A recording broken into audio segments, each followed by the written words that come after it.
Thomas Morgan stood on his back porch, coffee mug in hand, staring in disbelief at the orange spray paint marking a jagged line through his meticulously maintained garden. The morning sun cast long shadows across his property, illuminating the violation that had occurred sometime in the night. Someone had marked off nearly a quarter of his backyard, land that had been in his family for 3 generations. "What the hell?" he muttered, setting down his mug and walking toward the bright orange line. This wasn't some teenage prank. The markings were too precise, too deliberate. Thomas knelt down to examine them more closely, running his fingers along the grass where the paint had partially dried. The sound of a car door slamming drew his attention to the street beyond his fence. Through the wooden slats, he could see a black SUV parked in front of his house. 2 people emerged, a man in an ill-fitting suit carrying a clipboard and a woman with a severe blonde bob and designer sunglasses perched on her head. Thomas recognized her immediately.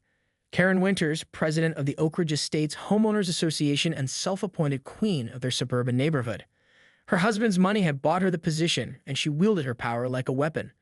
In the 3 years since Thomas had moved back to his childhood home, he'd managed to avoid direct confrontation with her. Until now. He'd walked around to the front yard, his stride purposeful but measured. Years as a corporate attorney had taught him to never show his hand too early. "Good morning, Mr. Morgan," Karen said, her voice carrying the artificial sweetness of someone used to getting their way. "Beautiful day, isn't it?" Thomas didn't return her smile. "Would you care to explain why there's spray paint marking off part of my property?" Karen exchanged a glance with the man beside her, who shuffled uncomfortably. "This is Dennis from the county surveyor's office. He's just confirming some boundaries for our new community project." "What project?" Thomas asked, crossing his arms. Karen's smile widened, revealing perfectly whitened teeth. "The board voted last night. We're installing a community pool and recreation area. It's going to be wonderful for property values. On my land." Thomas felt heat rising in his chest, but kept his voice steady. "Well, according to our records, that section actually falls within the HOA's common area allocation." She gestured to the clipboard Dennis was holding. "The original development plans from 1992 show. My grandfather built this house in 1954. Thomas interrupted. "We've never been part of any common area allocation. I have the deed and property survey to prove it." Karen's smile didn't falter, but her eyes hardened. "The HOA bylaws you signed when you took ownership clearly state that the association reserves the right to reclaim certain boundary areas for community use." "I never signed any such thing," Thomas replied. His grandfather had specifically refused to join when developers tried to incorporate his property into their planned community in the 90s. This was documented. Legal. Ironclad. "We have your signature, Mr. Morgan." Karen nodded to Dennis, who flipped through his papers and produced a document with what appeared to be Thomas's signature at the bottom. "Construction begins next Monday. We wanted to give you the courtesy of knowing before the equipment arrives." Thomas took the paper, examining it carefully. The signature looked convincing to an amateur. But Thomas had spent 20 years litigating document fraud cases. This wasn't his signature. "This is forged," he said quietly, looking Karen directly in the eyes. Her smile flickered for just a moment. "That's a serious accusation, Mr. Morgan." "Yes, it is." Thomas handed the paper back. "One I'll be discussing with my attorney later today. Now, I suggest you remove those markings from my property immediately." Dennis shifted nervously, but Karen's composure remained intact. "The board's decision is final," she said, turning back toward her SUV. "This neighborhood needs that pool, and your little garden is the perfect location. Sometimes we all need to make sacrifices for the greater good." As she walked away, Thomas called after her. "This isn't over, Karen." She paused, turning back with a smile that didn't reach her eyes. "Actually, it is. You have until Sunday to remove any personal items from that section of the yard. Anything left will be disposed of." Thomas watched them drive away, his mind already formulating a plan. Karen Winters had just made a catastrophic mistake. She had no idea of who she was dealing with, but she was about to find out. By noon, Thomas's dining room table had disappeared beneath stacks of documents. Property deeds dating back to 1950, the original survey maps, tax records, and his grandfather's meticulous journals chronicling every interaction with developers over the decades. Most importantly, he had unearthed the legal exemption his grandfather had secured in 1992, explicitly excluding their property from the Oak Ridge Estates HOA jurisdiction. Thomas snapped photos of everything, then called his former law partner, Elaine Chen. "You retired to get away from this kind of drama," she reminded him after he explained the situation. You could hear the amusement in her voice. "I retired from corporate law," Thomas corrected. "Not from defending what's mine. Send me what you've got. I'll file for an emergency injunction this afternoon." Thomas hung up and glanced out the window. A small gathering had formed at the end of his street, Karen and several board members pointing toward his property while neighborhood residents listened. Classic divide-and-conquer tactics. She was selling them on the pool before he could rally opposition. His phone buzzed with a neighborhood app notification. Someone had posted about the exciting new community pool coming to Oak Ridge Estates, with an architectural rendering showing a luxurious oasis, conveniently positioned on what was unmistakably his property. Comments poured in with residents expressing enthusiasm and gratitude to the HOA board for securing the perfect location. Thomas downloaded the image and zoomed in on the fine print. The architectural firm was Winter Brooks Design, owned by Karen's brother-in-law. Of course, as he continued his research, a knock at the door interrupted his thoughts. Thomas opened it to find his next-door neighbor, Eleanor Grayson, a retired history professor who had lived in the neighborhood for 30 years. "I heard what they're trying to do," she said without preamble. "It's outrageous." Thomas invited her in. "Come see what I've found." Eleanor examined the documents, her expression growing increasingly indignant. This isn't the first time Karen has tried something like this. 3 years ago, she attempted to force the Jacobsons to remove their wheelchair ramp, claiming it violated aesthetic guidelines. Last year, she had Mr. Paddle's cultural garden destroyed while he was visiting family in India. What happened?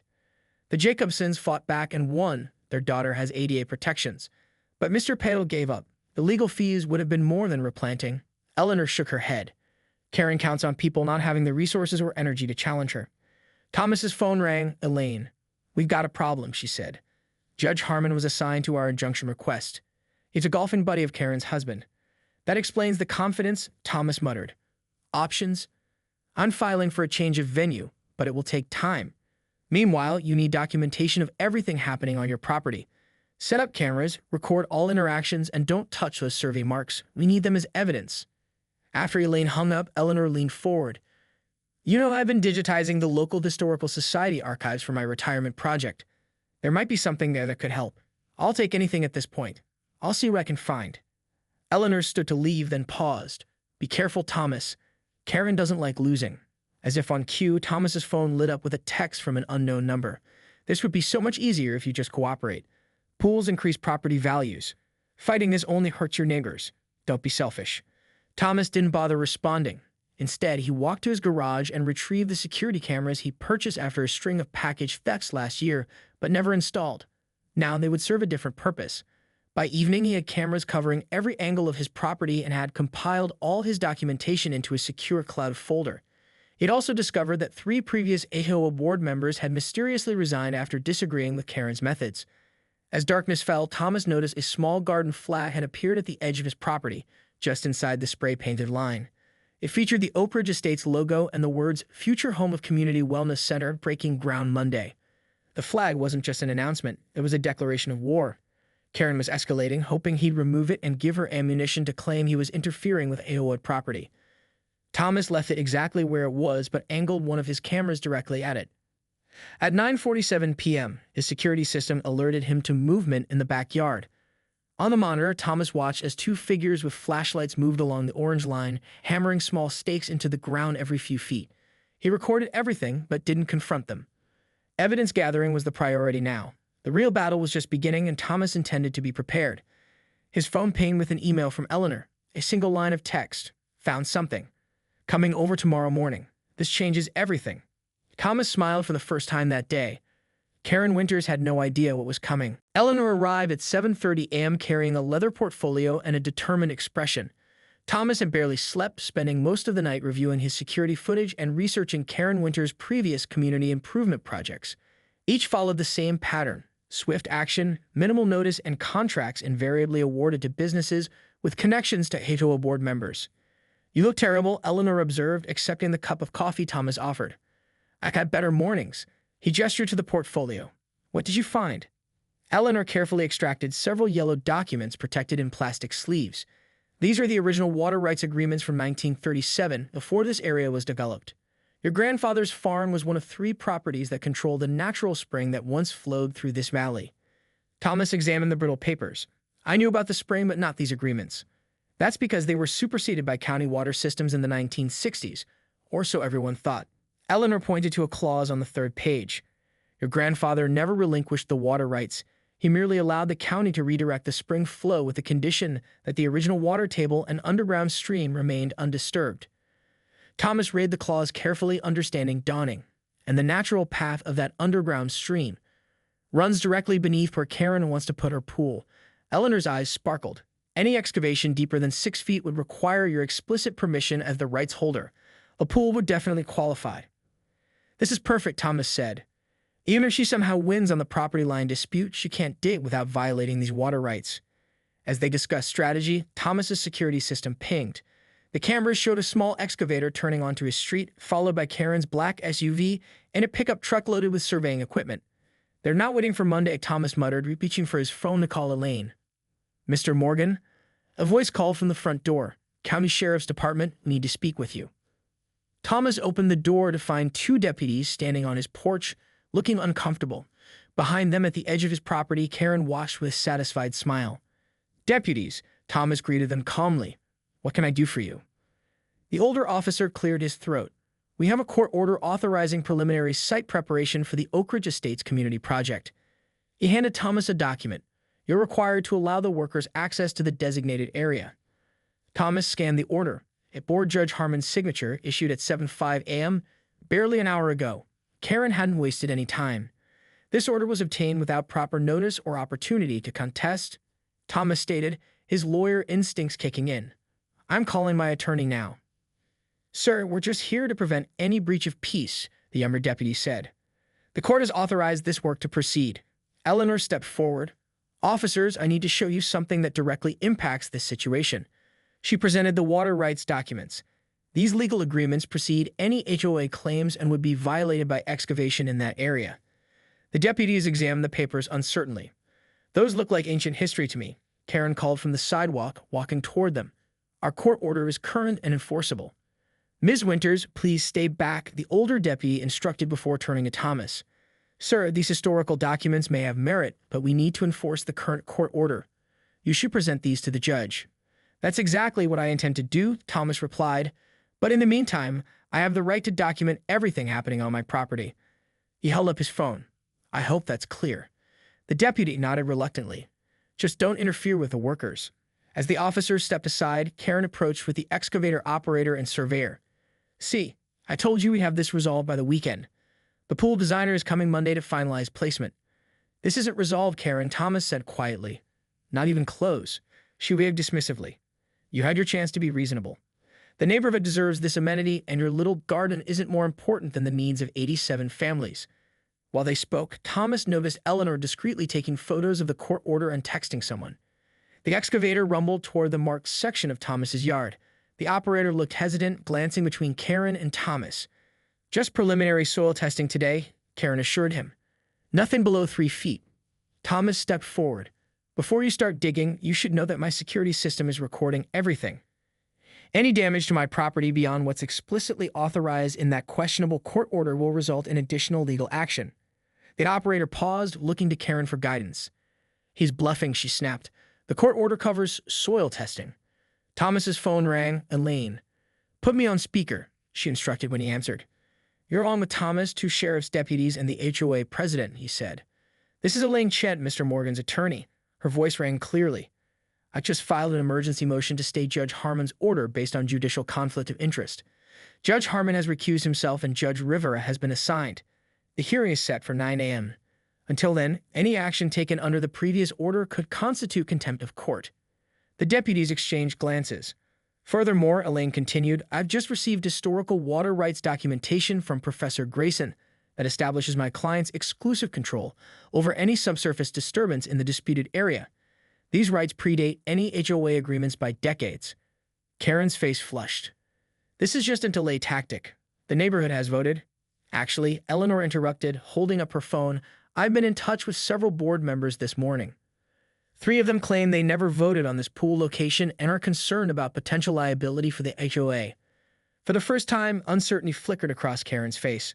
Officers, Elaine's voice came through the phone, given the conflicting legal claims and the pending hearing. I suggest you advise all parties to maintain the status quo until 9 a.m. The older deputy nodded. Ma'am, I think that's reasonable. We'll need to wait for clarification from the court. This is ridiculous, Karen sputtered. Do you know how much it costs to have this equipment sitting idle? About as much as it would cost to remove an illegally installed pool, Thomas replied evenly. The excavator operator killed the engine.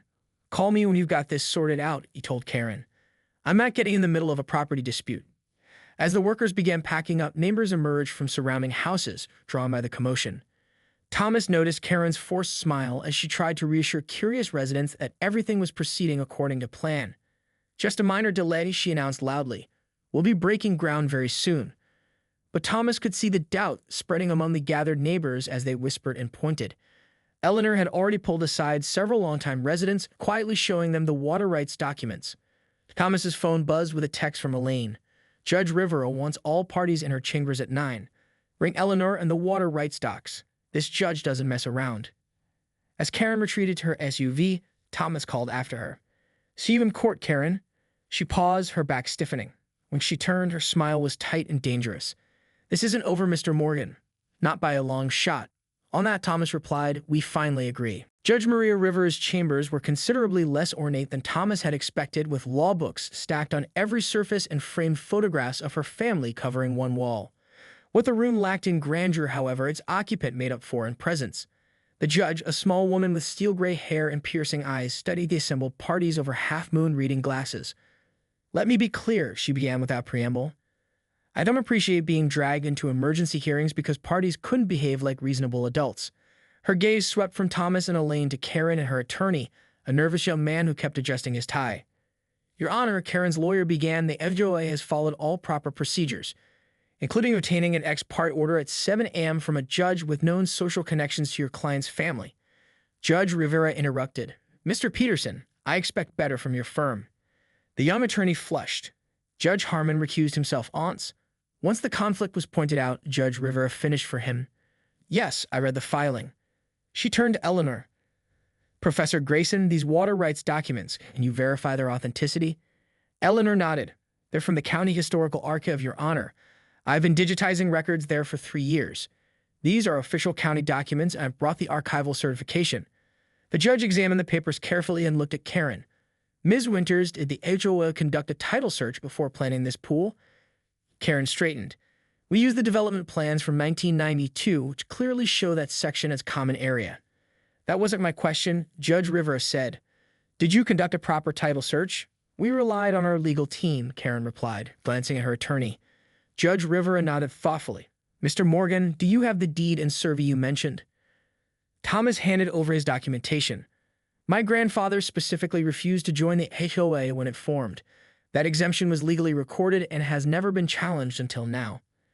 The judge reviewed all the documents, occasionally making notes. The room remained silent except for the ticking of an old clock. Finally, she set down her pen. "Here's what we have. Mr. Morgan has documentation showing his property was legally exempted from HOA control. He also holds water rights that would be affected by construction. Meanwhile, the HOA presents a signature that Mr. Morgan claims is forged on a document consenting to HOA jurisdiction." She looked directly at Karen. "Ms. Winters, are you prepared to testify under oath that this is Mr. Morgan's authentic signature?" Karen hesitated, glancing at her attorney, who subtly shook his head. "I wasn't personally involved in obtaining the signature, Your Honor," Karen said carefully. "Our secretary handles membership documentation." "How convenient," Judge Rivera remarked. "Mr. Peterson, please inform your client about the penalties for document fraud in this state." The attorney whispered urgently to Karen, whose face grew increasingly pale. "Your Honor," Elaine interjected, "we're prepared to have Mr. Morgan's signature analyzed by a forensic document examiner." "That won't be necessary yet," Judge Rivera said. "I'm issuing a temporary restraining order preventing any construction or alteration to Mr. Morgan's property until ownership can be conclusively established." She fixed Karen with a stern look. "And Ms. Winters, if I find evidence of intentional misrepresentation to this court, there will be consequences." Karen's composed facade finally cracked. "This is outrageous. The entire neighborhood has been planning this pool for months. We've already paid design fees and deposits." "Perhaps you should have confirmed ownership before spending HOA funds," the judge replied evenly. "This hearing is adjourned." "I'm scheduling a full hearing for next Monday." She looked at Thomas. "Mr. Morgan, please file a formal complaint regarding the signature issue by tomorrow noon." As they exited the courthouse, Thomas noticed several reporters waiting on the steps. Apparently, news of the dispute had spread. Karen pushed past everyone, ignoring questions shouted by a local journalist. "That went well," Elaine said quietly. Judge Rivera saw right through her. "It's just the beginning," Thomas cautioned. "Karen won't give up easily." His prediction proved correct. By that evening, an emergency HOA meeting had been called. with notices hand-delivered to every house in Oak Ridge Estates except Thomas's. Fortunately, Eleanor received one and immediately texted him the details. Thomas arrived just as the meeting began in the community center. Whispers rippled through the room as he took a seat in the back row. Karen stood at the podium, her composure restored. "Thank you all for coming on such short notice. As you may have heard, our community improvement project has encountered an unexpected obstacle." She gestured to a PowerPoint slide showing the proposed pool and recreation area. "One resident is attempting to block this wonderful addition to our neighborhood by claiming the land isn't subject to HOA regulations." Murmurs spread through the audience. Thomas remained silent, recording everything on his phone. "Unfortunately," Karen continued, "this selfish action means we must consider an alternative location." She clicked to the next slide showing a new pool layout. This would require removing the playground and reducing the size of the dog park. Gasps and protests erupted from parents and pet owners. I know, Karen said soothingly. "It's not ideal, but Mr. Morgan has left us no choice." A mother stood up. "My children use that playground every day. Why can't we just build the pool somewhere else?" "Property values, Debbie," Karen explained as if speaking to a child. "The committee determined that Mr. Morgan's location is optimal for neighborhood aesthetics and accessibility." Thomas had heard enough. He stood and walked to the front of the room. "May I address the community, Ms. Winters, since this meeting is about my property?" Karen's smile tightened. "This is a members-only meeting. You made it clear you don't consider yourself part of our association." "Actually," came Eleanor's voice as she joined Thomas, "HOA bylaws require open meetings when discussing legal matters affecting non-members." Several residents nodded in agreement. Karen reluctantly stepped aside, and Thomas took the podium. "I've lived in this neighborhood my entire life," he began. "My grandfather built our house before Oak Ridge Estates existed. I value this community, which is why I need to share some facts with you." He connected his phone to the projector and displayed his security footage from the previous night. The crowd watched as two men hammered stakes into his yard under cover of darkness. "These men were instructed to mark my property without legal authorization," Thomas explained. "When that didn't work, Ms. Winters obtained a court order from a judge who plays golf with her husband every Sunday, an order that has since been rescinded." He clicked to the next image, the forged signature. "This is allegedly my signature on an HOA membership document. I never signed this. The court is currently investigating who did." Shocked murmurs filled the room. Karen tried to interject, but several residents called for Thomas to continue. "Finally, here are the HOA financial records for the past year." Thomas displayed the public budget documents he'd obtained that afternoon. "Note that $75,000 was paid to Winterbrooks Design, a firm owned by Ms. Winters' brother-in-law, for a preliminary community enhancement consultations. No competitive bidding, no board approval in the minutes." The room erupted in angry questions directed at Karen, who struggled to regain control of the meeting. "There's more," Thomas continued calmly. "The construction company awarded the pool contract, Apex Builders, is owned by board member David Simmons' son." He pointed to a man sitting at the board table, who suddenly looked uncomfortable. "This has nothing to do with improving the neighborhood," Thomas concluded. "It's about certain people profiting from your HOA dues. I'm not against a community pool. I'm against fraud and mismanagement." As the meeting dissolved into chaos, with residents demanding answers and board members looking increasingly uncomfortable, Thomas slipped out the back door. His phone buzzed with a text from Elaine. "Judge ordered forensic analysis of the signature. Results tomorrow. Also, 3 board members want to meet privately. They're worried about liability." Thomas smiled as he walked home in the cool evening air. Karen had made a critical error in judgment when she targeted his property. She'd assumed he was just another homeowner who would back down rather than fight. She couldn't have been more wrong. Back at the community center, through the open windows, Thomas Morgan stood on his back porch, coffee mug in hand, staring in disbelief at the orange spray paint marking a jagged line through his meticulously maintained garden. The morning sun cast long shadows across his property, illuminating the violation that had occurred sometime in the night. Someone had marked off nearly a quarter of his backyard, land that had been in his family for 3 generations. "What the hell?" he muttered, setting down his mug and walking toward the bright orange line. This wasn't some teenage prank. The markings were too precise, too deliberate. Thomas knelt down to examine them more closely, running his fingers along the grass where the paint had partially dried. The sound of a car door slamming drew his attention to the street beyond his fence. Through the wooden slats, he could see a black SUV parked in front of his house. 2 people emerged, a man in an ill-fitting suit carrying a clipboard and a woman with a severe blonde bob and designer sunglasses perched on her head. Thomas recognized her immediately. Karen Winters, president of the Oak Ridge Estates Homeowners Association and self-appointed queen of their suburban neighborhood. Her husband's money had bought her the position, and she wielded her power like a weapon. In the 3 years since Thomas had moved back to his childhood home, he'd managed to avoid direct confrontation with her. Until now. He walked around to the front yard, his stride purposeful but measured. Years as a corporate attorney had taught him to never show his hand too early. "Good morning, Mr. Morgan," Karen said, her voice carrying the artificial sweetness of someone used to getting their way.